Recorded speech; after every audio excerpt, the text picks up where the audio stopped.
दुनिया में एक ऐसी जगह भी मौजूद है जहां शादी सिर्फ दो लोगों का रिश्ता नहीं होती। यहाँ एक नहीं बल्कि कई भाई मिलकर एक ही पत्नी के साथ जीवन बिताते हैं। और हैरानी की बात यह है कि इसे न समाज गलत मानता है न कानून इसे अपराध समझता है। हम जिस चीज को पाप, गुनाह या अनैतिक कहते हैं वही वहां परंपरा, जरूरत और संस्कृति का हिस्सा है। ये कोई पुरानी कहानी नहीं। आज भी तिब्बत के कुछ इलाकों में ये प्रथा जिंदा है और इसके पीछे की वजहें जमीन, परिवार और जीवन से जुड़ी हैं। इस वीडियो के अंत तक जरूर देखिए क्योंकि आखिर में हम बताएंगे वो वजह जिसे जानकर आप कहेंगे दुनिया सच में हमारी सोच से कहीं ज्यादा अलग है। इसी तरह की और रहस्यमयी जानकारी प्राप्त करने के लिए हमारे चैनल ट्रू हिस्ट्री को आज ही सब्सक्राइब करें और बेल आइकॉन को प्रेस करें।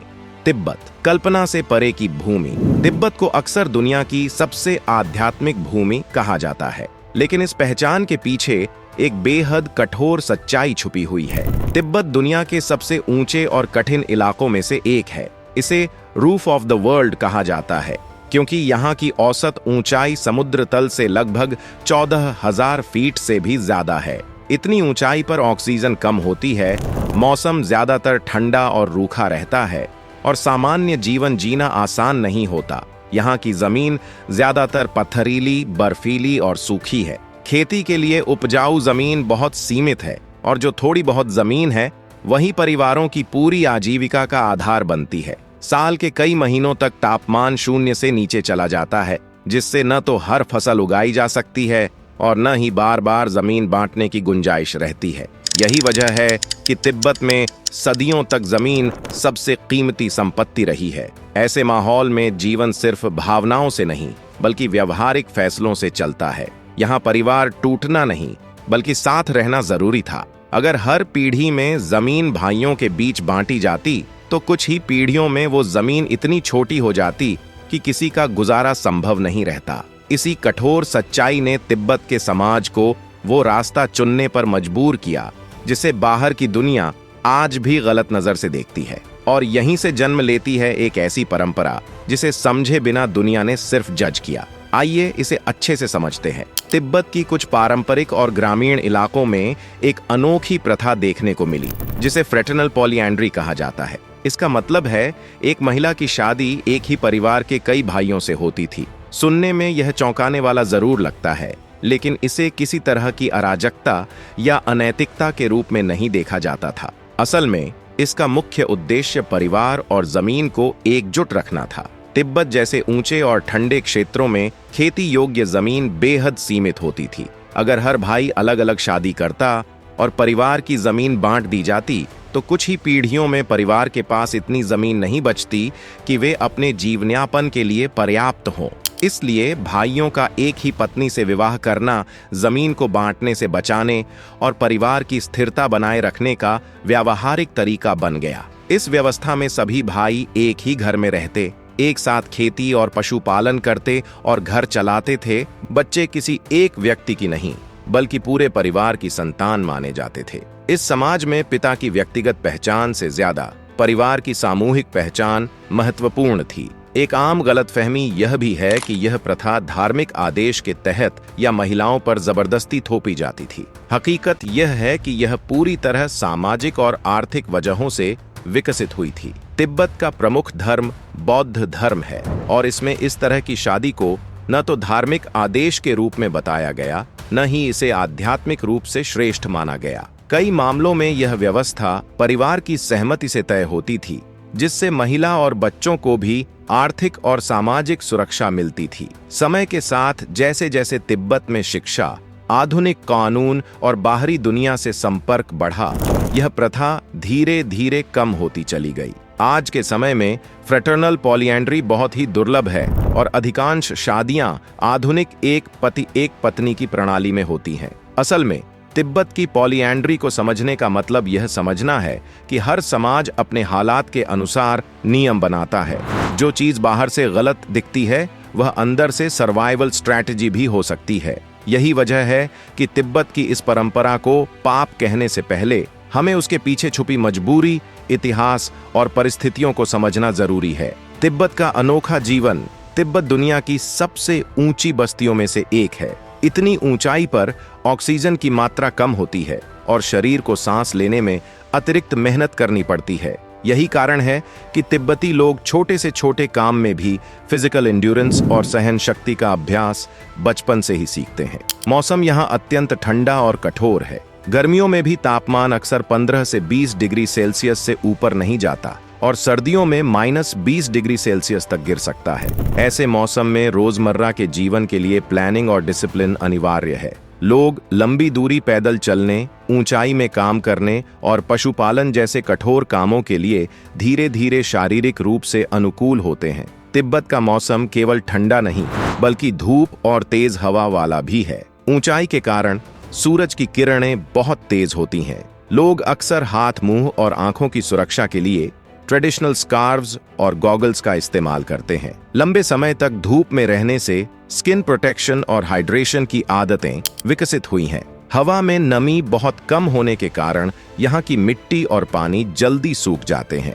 यही वजह है कि जल संरक्षण तिब्बती जीवन का एक अहम हिस्सा है। गांवों में अक्सर छोटे छोटे रिजर्वॉयर्स या चैनल्स बनाए जाते हैं ताकि बारिश के पानी को संग्रहित करके खेती में इस्तेमाल किया जा सके। तिब्बत में खेती करना बहुत चुनौतीपूर्ण है। जमीन पतली, पत्थरीली और ऊंचाई के कारण गर्मियों में भी ग्रोविंग सीजन बहुत छोटा होता है। यहाँ मुख्य फसल होती है जौ, जो ठंडे मौसम में आसानी से उग जाती है। इसके अलावा कुछ क्षेत्रों में मकई, आलू और हर्ब्स उगाए जाते हैं। क्योंकि खेती सीमित और मौसम कठोर है, यहाँ के लोग अक्सर पशुपालन यानी लाइव स्टॉक हर्डिंग पर निर्भर रहते हैं। सबसे आम जानवर हैं याक, जो दूध, मांस, ऊन और यहाँ तक कि ट्रांसपोर्टेशन का भी काम देते हैं। याक के गोबर का उपयोग फ्यूल और हीटिंग के लिए भी किया जाता है, जो ठंडे मौसम में जीवन के लिए अत्यंत जरूरी है। तिब्बती घरों की बनावट मौसम और ऊंचाई के हिसाब से अनोखी है। घरों की दीवारें मोटी और पत्थर या याक डंग ब्रिक्स से बनी होती हैं ताकि ठंड और बर्फ से बचाव हो सके। अंदर कम्युनल लिविंग की व्यवस्था होती है, जिससे फैमिली मेंबर्स मिलकर घर के काम, खाना और हीटिंग मैनेज कर सकें। गांवों में रोड्स और ट्रांसपोर्ट सिस्टम बहुत लिमिटेड होते हैं, इसलिए लोग लंबी दूरी पैदल या याक की मदद से तय करते हैं। यही वजह है कि कम्युनिटी सपोर्ट और टीम वर्क तिब्बती जीवन शैली का एक अहम हिस्सा है। तिब्बत में रोजमर्रा के जीवन का हर पहलू, खाना, पानी, काम, यात्रा, खेती ज्यादातर सामूहिक प्रयास और साहस पर निर्भर है। अकेले रहने या इंडिविजुअलिज्म की जगह यहाँ की कल्चर में कम्युनिटी और परिवार के महत्व को सर्वोपरि रखा गया। तिब्बत में स्वच्छता और दैनिक जीवन। तिब्बत का मौसम और ऊंचाई यहाँ के लोगों के दैनिक जीवन को पूरी तरह प्रभावित करती है। पुराने समय में तिब्बती लोग रोजाना नहाते नहीं थे और यह कोई अजीब प्रथा नहीं थी, बल्कि जीवन की जरूरत थी। इतना ठंडा और ऊंचा वातावरण, साथ ही पानी की कमी शरीर के लिए रोजाना नहाना मुश्किल और खतरनाक बना देता था। अध्ययन बताते हैं कि ग्रामीण क्षेत्रों में लोग कभी कभी महीनों में या साल में 1-2 बार ही नहाते थे। खासकर सर्दियों में तो कई महीने तक नहाना संभव नहीं होता था। इसे देखकर यह समझना आसान है कि यह उनकी आदत नहीं, बल्कि परिस्थितियों के अनुसार जीवन शैली थी। तिब्बती लोग अपने शरीर और घर की सफाई के लिए वैकल्पिक तरीके अपनाते थे, जैसे हाथ और मुंह धोना, साफ कपड़े पहनना, घर और आंगन की नियमित सफाई। यह न केवल व्यक्तिगत स्वच्छता के लिए था, बल्कि समुदाय की स्वास्थ्य सुरक्षा के लिए भी जरूरी था। एक और रोचक बात यह है कि तिब्बत में पशु गोबर का इस्तेमाल व्यापक रूप से होता था। गोबर सिर्फ मिट्टी का उर्वरक नहीं था, बल्कि ईंधन और गर्मी का स्रोत भी था। इसे सुखाकर घर के चूल्हे में जलाया जाता था और ठंडे महीनों में घर को गर्म रखने और खाना पकाने के लिए इस्तेमाल किया जाता था। वहीं कुछ क्षेत्रों में फ्लोर्स और कोर्टयार्ड की सफाई में भी गोबर और मिट्टी का मिश्रण इस्तेमाल किया जाता था, जिससे कीचड़ और धूल पर नियंत्रण रहता था। एक बड़ा सवाल यह उठता है, गोबर में बदबू क्यों नहीं आती? असल में तिब्बत में इस्तेमाल होने वाला गोबर साफ और पूरी तरह सुखाया हुआ होता है। अक्सर इसे धूप में महीनों तक सुखाया जाता है। इस प्रक्रिया में उसमें मौजूद नमी और हानिकारक बैक्टीरिया खत्म हो जाते हैं, इसलिए इसे घर में लगाने या जलाने पर कोई बदबू नहीं आती। यही कारण है कि यह न केवल सुरक्षित था, बल्कि घर के अंदर इस्तेमाल करने के लिए प्रैक्टिकल भी था। दिलचस्प बात यह है कि तिब्बत में पुराने समय में घर के बाहर या दीवारों पर साफ सुथरा गोबर लगाना एक तरह का सोशल स्टेटस और अमीरी का प्रतीक माना जाता था। जो परिवार अपने घर को नियमित रूप से सफाई और गोबर के लेप से मेंटेन करता था, उसे संपन्न और प्रतिष्ठित माना जाता था। यह दिखाता था कि उनके पास पर्याप्त रिसोर्सेज हैं और वे मौसम और कठिनाइयों से निपट सकते हैं। इस तरह तिब्बत में स्वच्छता, गोबर का इस्तेमाल और कम्युनल हाइजीन प्रैक्टिसेस केवल रोजमर्रा की जरूरत नहीं थीं, बल्कि यह सामाजिक पहचान और सर्वाइवल स्ट्रैटेजी का भी हिस्सा थीं। गांवों में सामूहिक स्नान और सफाई के स्थान भी होते थे, जहां लोग एक साथ आते और सफाई का ध्यान रखते। यहाँ की आदतें पूरी तरह व्यावहारिक और जीवन रक्षा पर आधारित थीं। बर्फ, ठंड और पानी की कमी में रोजाना नहाना संभव नहीं था, लेकिन लोग फिर भी साफ सुथरा रहने और स्वास्थ्य बनाए रखने का ध्यान रखते थे। यही वजह है कि तिब्बत के ग्रामीण क्षेत्रों में कठिन परिस्थितियों के बावजूद लोग अपेक्षाकृत स्वस्थ रहते थे और संक्रामक रोग कम देखने को मिलते थे।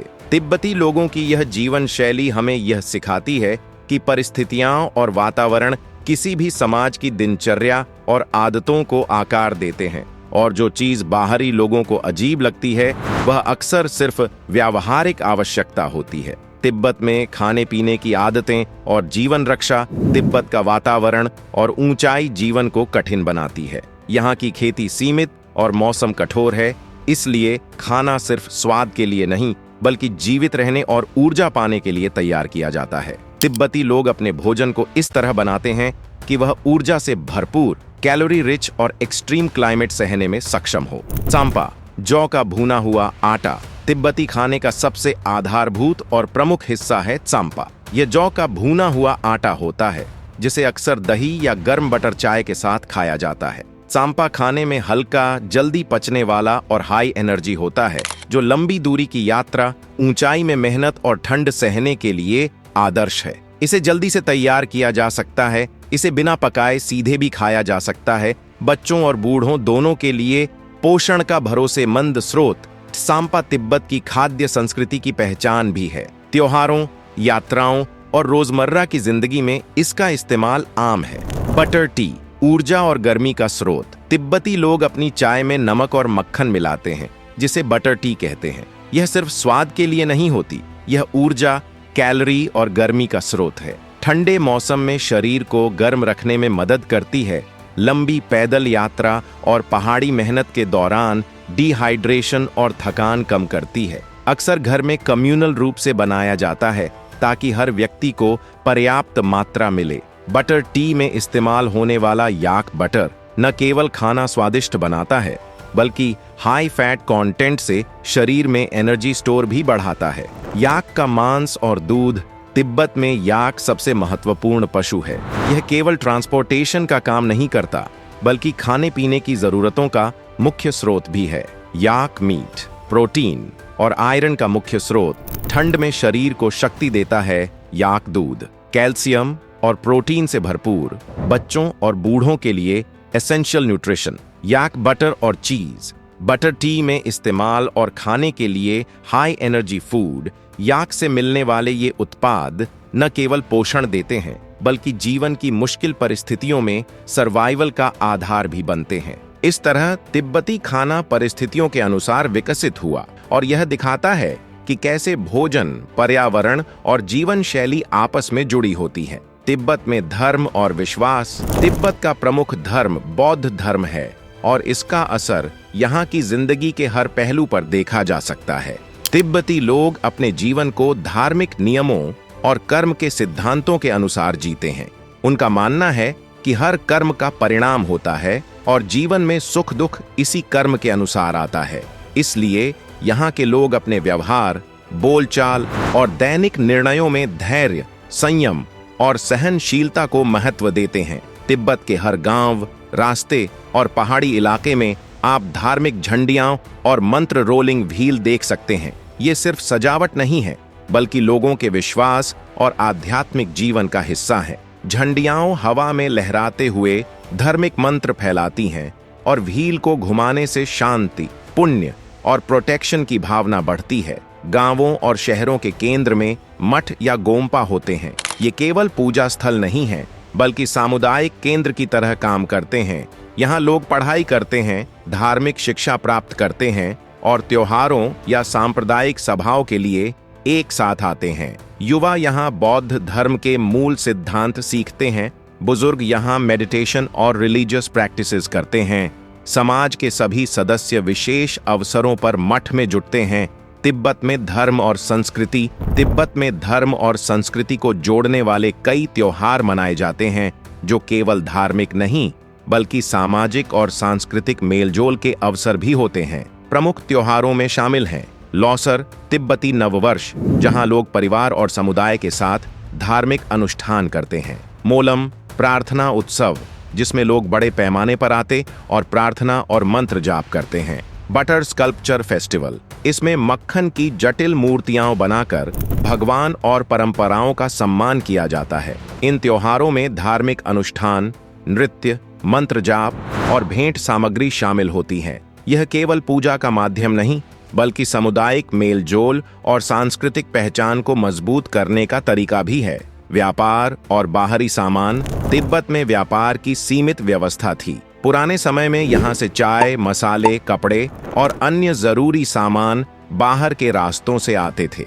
यह ट्रेड मुख्य रूप से हिमालयी ट्रेड रूट्स से होता था, जो खतरनाक और लंबा सफर था। बाहरी सामान केवल उच्च वर्ग या समृद्ध परिवारों तक पहुंच पाता था। इसलिए सामान की स्कैर्सिटी ने तिब्बतियों को साधारण परंतु एनर्जी रिच और सर्वाइवल ओरिएंटेड जीवन अपनाने के लिए मजबूर किया। तिब्बत में अभिवादन करने का एक अनोखा और पारंपरिक तरीका है, जिसमें लोग अपनी जीभ बाहर निकालते हैं, जबकि दुनिया की अधिकांश संस्कृतियों में इसे असभ्य या आक्रामक माना जाता है।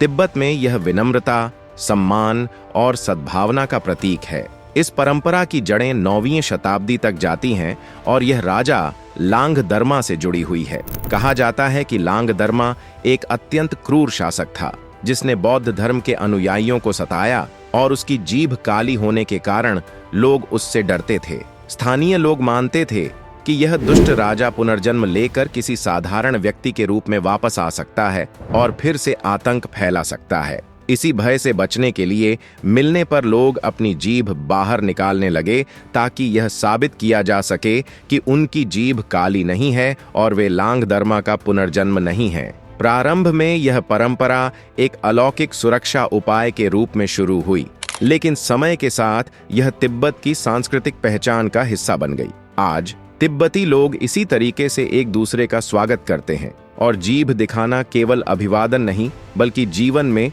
शुद्धता, सद्भाव और सम्मान का प्रतीक बन चुका है। इस अनोखी परंपरा के बाद हम ऐसे विषय पर पहुंचते हैं जो मृत्यु, जीवन और आध्यात्म के बारे में आपकी सोच को पूरी तरह चुनौती देगा। आकाशदाह संस्कार, जिसे झातोर कहा जाता है, एक ऐसी अंतिम संस्कार प्रथा है जो सुनते ही रोंगटे खड़े कर देती है। जहां अधिकतर संस्कृतियों में मृतक को दफनाया या जलाया जाता है, वहीं तिब्बत में मृतक के शरीर को ऊंचे पहाड़ी क्षेत्रों में ले जाकर गिद्धों और कौवों के लिए छोड़ दिया जाता है। यह क्रिया मृतकों के प्रति किसी भी तरह का अनादर नहीं है, बल्कि इसे करुणा और दान का सर्वोच्च रूप माना जाता है। तिब्बती बौद्ध धर्म के अनुसार मृत्यु के बाद शरीर केवल एक खाली पात्र बन जाता है और झातोर के माध्यम से मृतक अंतिम बार जीवन का योगदान देता है। जब शरीर पक्षियों को अर्पित किया जाता है तो मृत व्यक्ति अन्य जीवों को भोजन देता है और अपने शरीर को जीवन के प्राकृतिक चक्र में लौटाता है।